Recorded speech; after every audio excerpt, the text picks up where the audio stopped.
Hey, what is up everybody? I am Jason and you're watching my channel Micro Investor. So in this video we're going to be talking about Workhorse stock, ticker symbol WKHS. Now Workhorse is an electric vehicle company that specializes in last mile deliveries. I've talked about them quite a bit on this channel actually. But there is a lot of optimism behind this company for the possibility of them being a huge disruptor in the last mile delivery industry and the possibilities of them getting a contract with the United States Postal Service. So we have a lot of things to get to in this video, so if you don't mind, please do me a huge favor and smash, destroy, and annihilate that like button because it does help me out the YouTube algorithm and also help spread this video to more people that might find it interesting, and subscribe if you have not already. Now let's get into talking about Workhorse.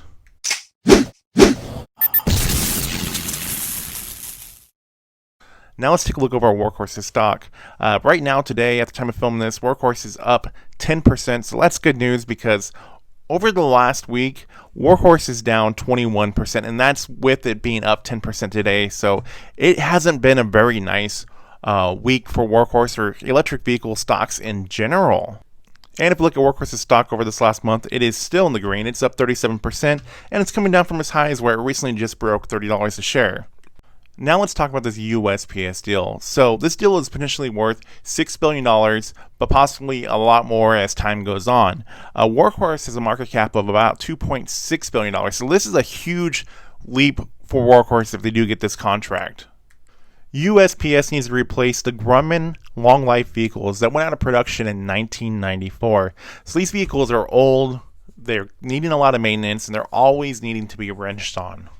And some of these Grummans are in such bad shape that they're actually catching on fire. So that's not safe for the drivers or people on the roads or just anybody at all. Now I know some YouTubers are making videos saying that this deal with Workhorse and USPS could be worth upwards around $20 billion now. And honestly, I have no idea where that came from. I tried looking for that. I couldn't find anything about it. And I have no idea where they got their math from. But what I do know is that we're talking about the government, and they do not want to spend that much money, and they're going to want to buy so many vehicles that they're going to give it to whoever they get the best price from. Now they want to replace 180,000 of these Grummans over a period of time, like over 6 years I think, and they're going to go for whoever gives them the best price. So they don't want to spend more than $35,000 per vehicle, and if you take 180,000 times it by 35,000, you're going to get $6.3 billion. So that's the maximum amount of money that they want to spend. Now, I'm sure that there could be things like maintenance and stuff that will go over time, but that's not going to cost them $20 billion. And all I can think is that maybe people are confusing Workhorse's last mile delivery vehicles, the C-Series, with the vehicles that they're going to be using for USPS, and that's not true.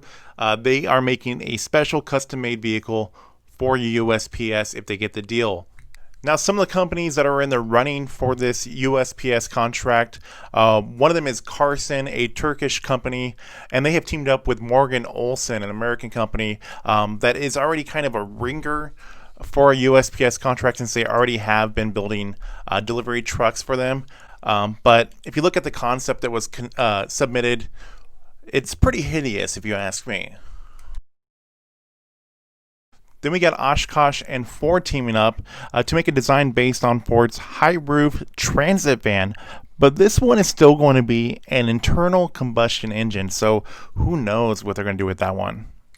And then we have Workhorse, who was originally going to be teaming up with Hackney on this project, but then Hackney dropped out, and Workhorse has said they're going to take this on their own now. And in my opinion, the design that they're going with is the better one out of all of them.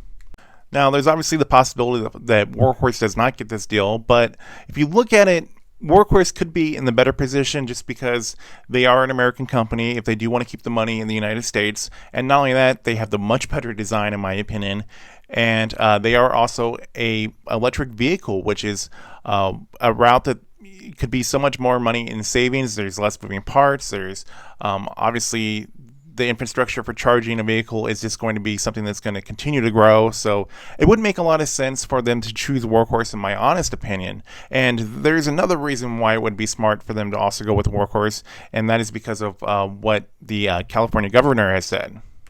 That California is going to be banning the sale of new gas engine car sales by 2035.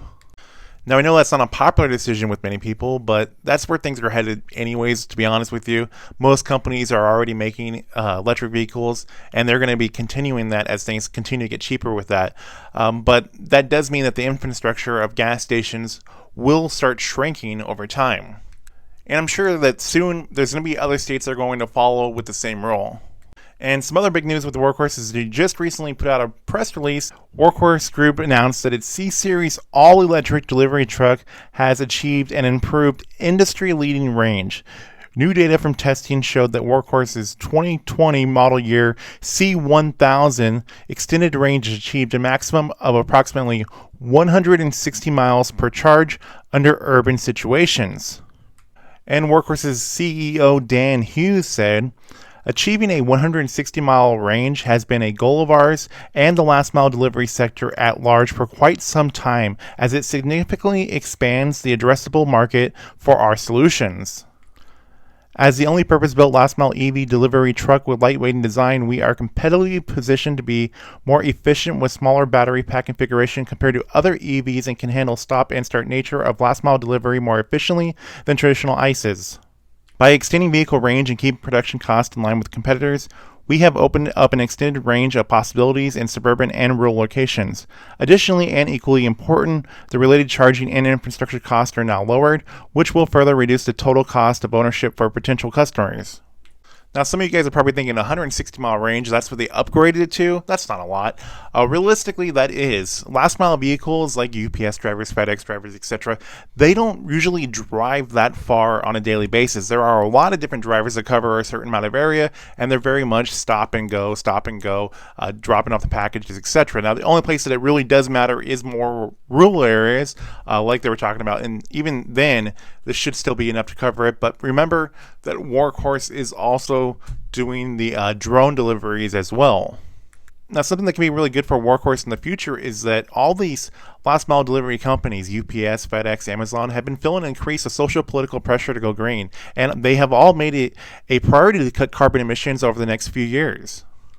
In the U.S. alone, more than 350,000 last-mile delivery vans are sold every year at an average sales price of $50,000, implying an annual addressable market share here of $18+ billion. Now, Workhorse is set to disrupt this $18 billion market, and when it does, in my opinion, their stock is going to soar. So we should probably find out very soon, maybe by October, what happens with Workhorse and USPS, if they're going to get the contract or if they're going to get part of the contract. But there's still a lot going on with USPS and the government and funding, etc. Now, we're not going to touch on those situations. That's a whole different thing, and we're not even going to get into that. But anyways, I'd like to hear what your guys' opinions are of Workhorse and everything that's going on with them. So if you made it this far into this video and you liked it and you haven't subscribed yet, please do consider, because I like to keep things a little bit different, but I'm making videos all the time on this channel. So as always, everybody, thank you for watching. I will see you all in the next video coming very soon.